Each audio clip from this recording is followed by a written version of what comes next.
Nous vous amenons aujourd'hui à Gestas, petit village à la frontière du Béarn et de la Soule, qui vient de vivre une belle aventure humaine, où tous les villageois ont participé à la restauration de leur église. Après 2 années de travaux, ils viennent d'inaugurer leur abbaye.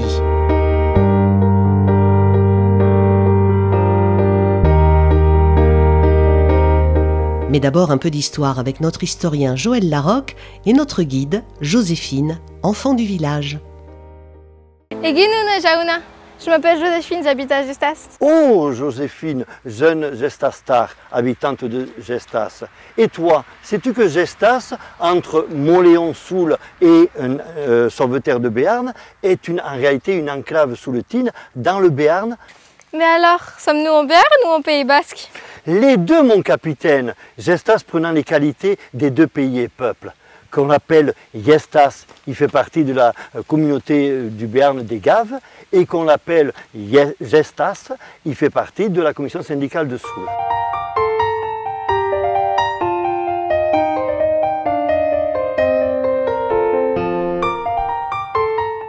J'imagine que vous savez de quoi vit le village, de 73 habitants.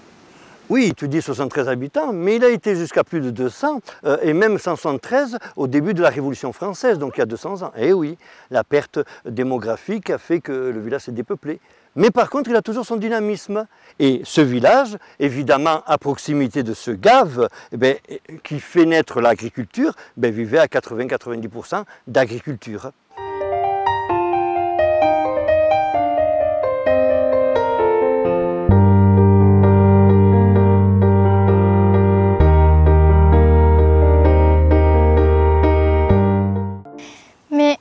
D'autres maisons n'eurent-elles pas d'autres activités économiques, artisanales ou industrielles? Il y avait ici, donc tout près du gave, évidemment un moulin qui servit d'un moulin à papier, qui a été propriété seigneuriale, et ensuite qui est passé des Casamajor jusqu'à la famille Bonas. À côté de cette papeterie Bonas, il y avait un moulin, le moulin Mainviel. Le moulin Mainviel qui, en basque, se dit aussi Iriarte.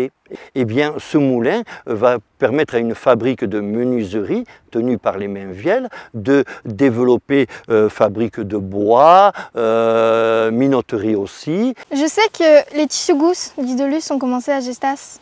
Juste après la forge, l'ancienne forge plutôt, donc il y a la maison La Salle, et c'était la maison d'un nommé Jean-Baptiste Gouge qui en 1908 a installé là une fabrique de tissus. Mais par contre, juste à côté des tissus Gouze, il y avait aussi deux cafés, 2 épiceries cafés. Peux-tu m'en parler, Joséphine? Oui, il y a le café juste à côté du tissu qui va s'appeler la maison Engiruen Echea, autrement dit la maison des Inges. Il y a aussi la maison Cap de Pont qui est plus près du Gave, qui était aussi une auberge pour accueillir les pêcheurs. Je sais que par exemple, il y a une petite anecdote qui raconte que pour pouvoir aller à l'auberge, chacun devait ramener une bûche pour pouvoir toujours entretenir le feu de bois. Ah. Il devait forcément ramener une bûche, sinon il ne pouvait pas rentrer dans l'auberge.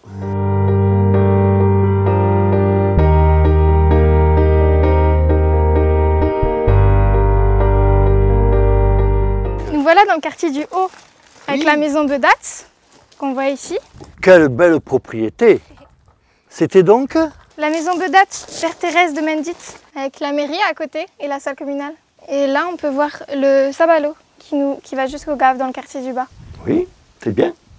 Et il y avait un château fort à Gestas? Ah, il a sûrement dû y en avoir, notamment du temps de la puissance des Arnaud Raymond de Gestas au XIe siècle. Mais comme ces Gestas sont partis à Rive-Haute, sont partis dans bien d'autres coins de France, le château a dû disparaître.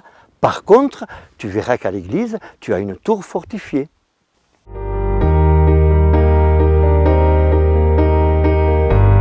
Joséphine nous amène maintenant à la rencontre de Madame le maire qui nous explique le déroulement des travaux de l'église et la réalisation d'un pari fou de tout un village. Dis-moi, qu'est-ce que tu regardes? Alors tu sais, là je prenais 5 minutes pour regarder un peu les plans de l'église. Tu les avais vus les plans de l'église? Non, du tout. C'était abîmé. Ouais, c'était abîmé et surtout c'était surprenant. Tu vois ici sur les photos, là on le voit bien. Toute la tribune avait reculé de presque 15 cm. Ah, je me rappelle de ça. Et toi, t'as pas vu ça, quand on a fait le chantier, En fait, on a vu les poutres dessous. Et les poutres, regarde, elles tenaient quasiment plus. Donc, grâce à tous les donateurs, on a fait un super plan quand même et on est allé chercher une grosse partie du financement. Donc ça, c'est vraiment le petit plus qui fait qu'on est quand même un peu en confort encore aujourd'hui. Tu me montres un peu les changements à l'église? Oui, on va y aller ensemble. Allez, viens, allez, on va aller à l'église. Attends, je range tout et on y va. D'accord, je t'aide.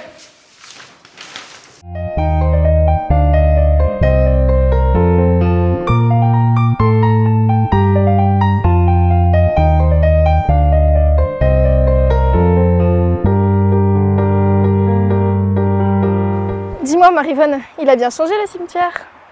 Ouais, t'as remarqué? Oh, mais tu sais, écoute, ça fait maintenant 2 ans qu'on y travaille. Hein. Ça a été des travaux énormes, je suppose. Ah ouais, alors là, tu sais, maintenant je commence à respirer, mais ça fait quand même là maintenant 2 ans que je cherche à voir comment je peux composer à la fois avec ce que les gens sont prêts à comprendre et puis ce que ça va coûter. Donc là, il y en a pour plus de 500 000 €. Donc en fait, on a lancé un appel aux dons. D'ailleurs, tu as vu, il y a des banderoles là en bord de route. Oui, je les ai vues. Et nous, on est un tout petit village, on est 73. Et on s'est dit, ça va répondre un peu, mais bon, ils n'ont pas beaucoup de sous ici à Gestas. Bah oui. Ben, en fait, on était parti sur un objectif de 60 000 €. On arrive quasiment à la moitié, par nous-mêmes, tout seul. Super. Donc ça fait qu'on a récolté plus de 300 € par habitant de Gestas, et ça c'est énorme. Et ça, c'est pas nous, c'est les gens qui sont autour de nous. Beaucoup de Souloutains d'ailleurs qui nous ont aidés. Après, il y a aussi des gens de Paris, il y a des gens de Bretagne, il y a des Anglais aussi, parce qu'on a quand même 8 nationalités à Gestas, tu le sais.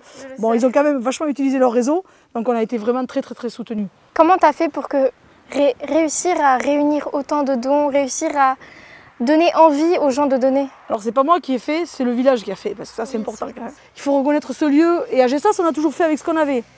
Parce que quand ils ont construit cette église, qui a été détruite plusieurs fois, mais ils ont repris des pierres, ils ont remonté des pierres, ils ont remonté des pierres, ils ont refait des églises. Et bien on a fait pareil.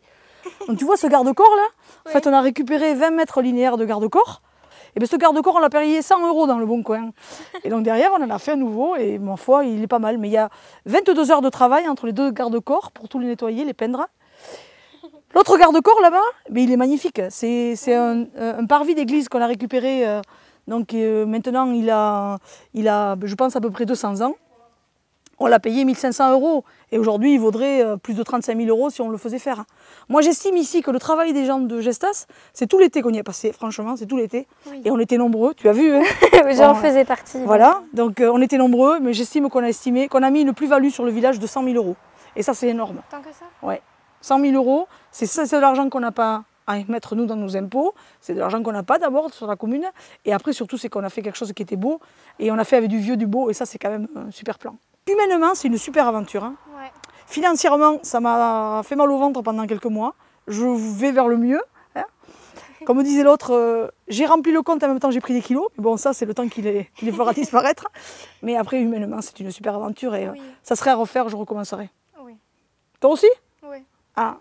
Bah, vu le temps que tout le village a passé, les après-midi où on a passé tous ensemble, tous les villages à vider, à décaisser, à planter, c'était super sympa, on a bien rigolé en même temps et on a tous passé du temps ensemble et c'était vraiment sympa. Donc,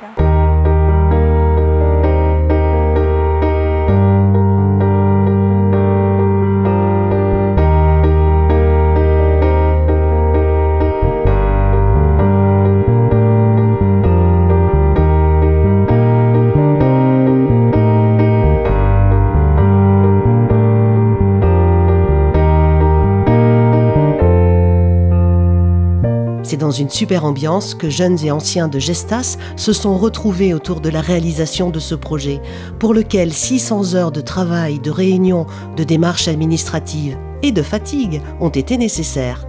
Mais quel résultat et quel plaisir d'avoir partagé cette belle aventure collective, quel bonheur d'avoir rendu l'impossible possible.